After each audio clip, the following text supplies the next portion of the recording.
Pues le pedimos a la doctora María Elena Medina Mora su conferencia sobre las perspectivas de la salud mental y desde luego la ética médica. Gracias, María Elena. Bueno, muchísimas gracias por la invitación y muchas gracias por esta magnífica conferencia. Creo que habla mucho de lo que tenemos que hacer por la salud mental. Yo voy a hablar un poco más de qué es lo que se piensa en México, qué es lo que se está buscando como una reforma y en dónde estamos todavía muy lejos de lograrla. Y abriendo una perspectiva mucho más social y de políticas públicas, pero también trabajando sobre derechos humanos, ¿no? Bioética y derechos humanos.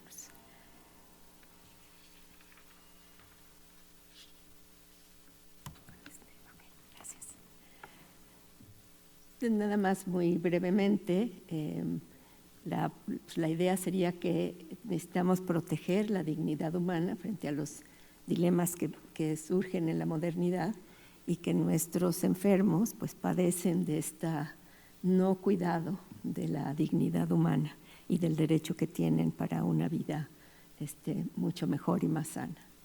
Y la bioética pues también nos habla de este puente entre los principios éticos y los marcos jurídicos de los derechos humanos.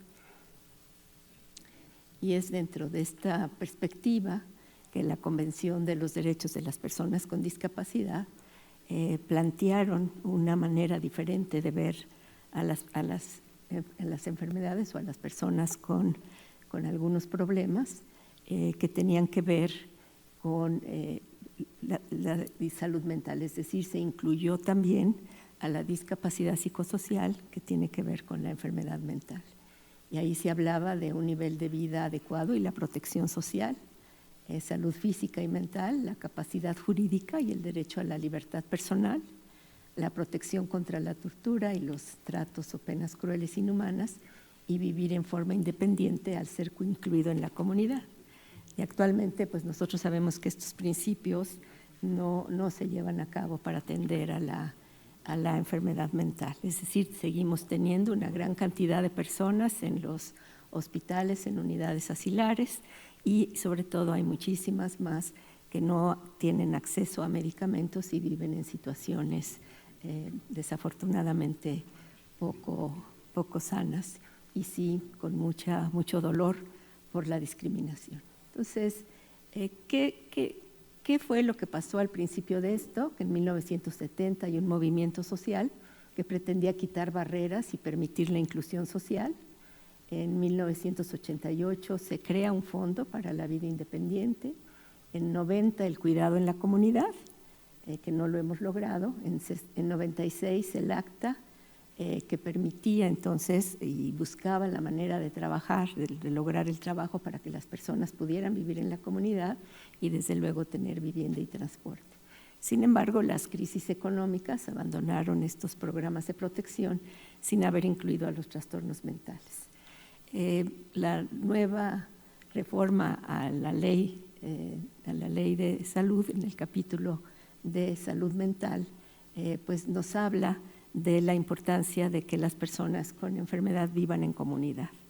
Y como se ha manejado esto es, digamos, se han disminuido las camas en hospitales psiquiátricos, se plantea que no debe de haber hospitales psiquiátricos, debe de haber hospitales generales con camas, porque las personas con enfermedad mental grave mueren entre 10 y 20 años antes de su esperanza de vida, que corresponde a su generación, y esto se relaciona con los muchos que no reciben tratamiento, pero también que no reciben tratamiento para otras enfermedades. Entonces lo que se plantea es que no haya hospitales de una sola especialidad.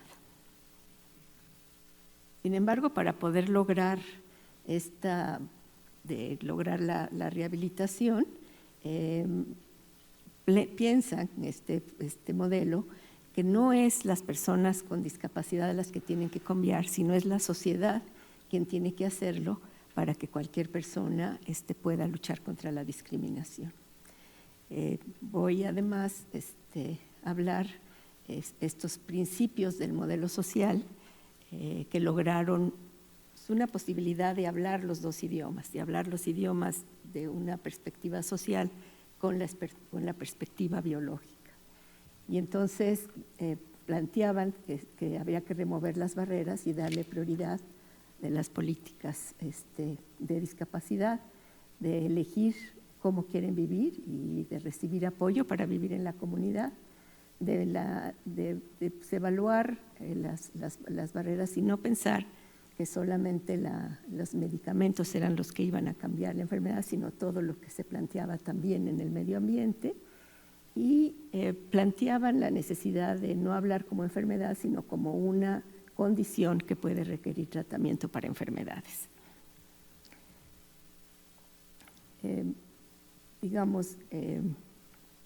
También planteaban que las personas que cursan con alguna discapacidad psicosocial deben adquirir una protección adicional. Y esto querría decir, por ejemplo, si uno de nuestros estudiantes tiene epilepsia y no puede contestar un examen muy largo, habría que darle dos etapas del examen para que puedan pasar la prueba, porque a la hora de no hacer estos ajustes que les permitan pues, tener esta vida en sociedad, pues los vuelve a discriminar y que no tengan, digamos, el desarrollo que requieren.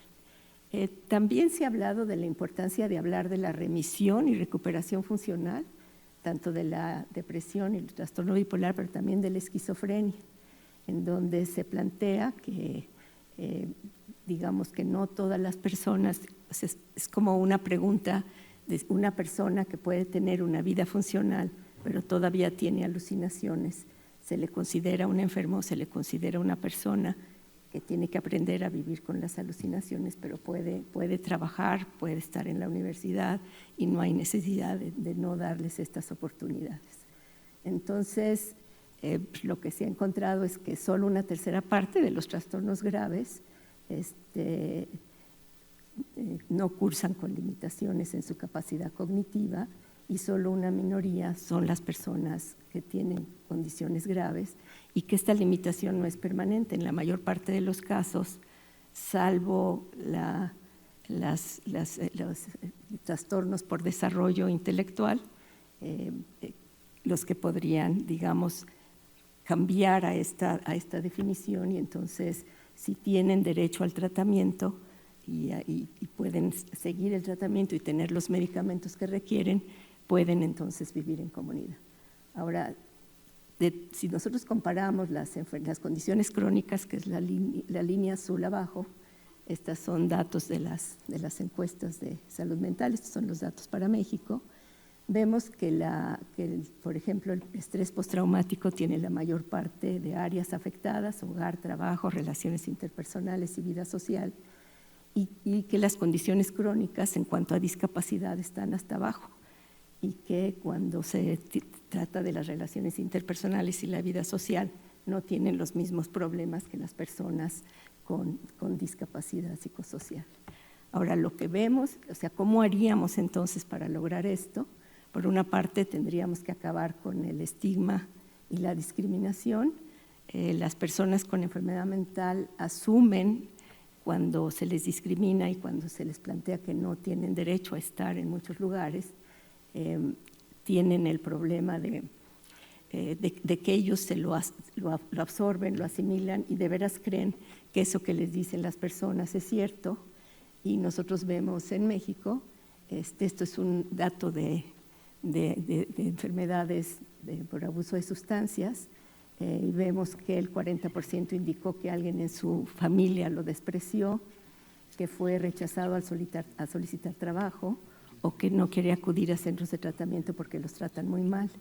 En el caso de las drogas, el cambio de la atención se dio para las personas que estaban empezando a usar o tenían problemas leves. Las personas con discapacidad grave, con enfermedad grave, fueron atendidos por a la sociedad civil, es decir, se le dejó a la sociedad civil la responsabilidad de atender a los casos graves, pero no se les dio ni la capacitación ni los recursos, y entonces tenemos, digamos, muchos en la cárcel El promedio, la población arrestada ha sido sentenciada en prisión 1.8 veces y sentenciado a tratamiento obligatorio 1 a 4 veces, que son siempre programas que no cumplen los principios de la bioética. Esto nos dice cómo están los días de hospitalización. La línea que ven hasta arriba, todavía estaba la clasificación con el ICD-10, se hablaba de retraso mental, ahora se llama trastorno de desarrollo intelectual, pero vemos esta gran cantidad de personas que viven en estas instituciones, en donde sale muy caro. Los trabajos y los programas para atender en la comunidad son mucho más baratos y el ahorro sería grandísimo, pero se ha visto que la manera de hacer esto es que las familias recuperen a sus hijos que están en estas instituciones. Pero aquí tenemos otro problema, porque digamos que el 60-85% de los enfermos graves viven con la familia, el 80% son mujeres y son más pobres, ya sea que se volvieron pobres porque tuvieron que dejar el trabajo, que toman trabajos muy flexibles, que no les pagan mucho porque tienen que cuidar a los hijos.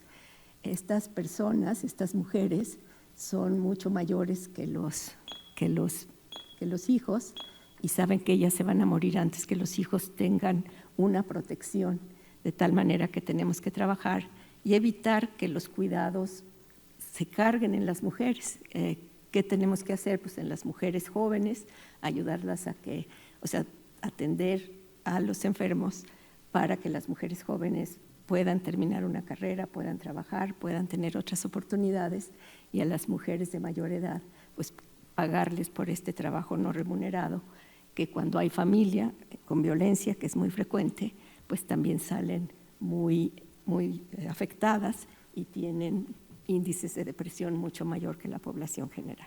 Entonces, ¿qué querría decir? Pues que tenemos mucho que hacer pensando en cuál principio queremos hacer. Si tomamos este principio social y lo unimos con el principio biológico, pues nos obligaría a atender de otra manera a las personas con trastornos mentales. Muchas gracias.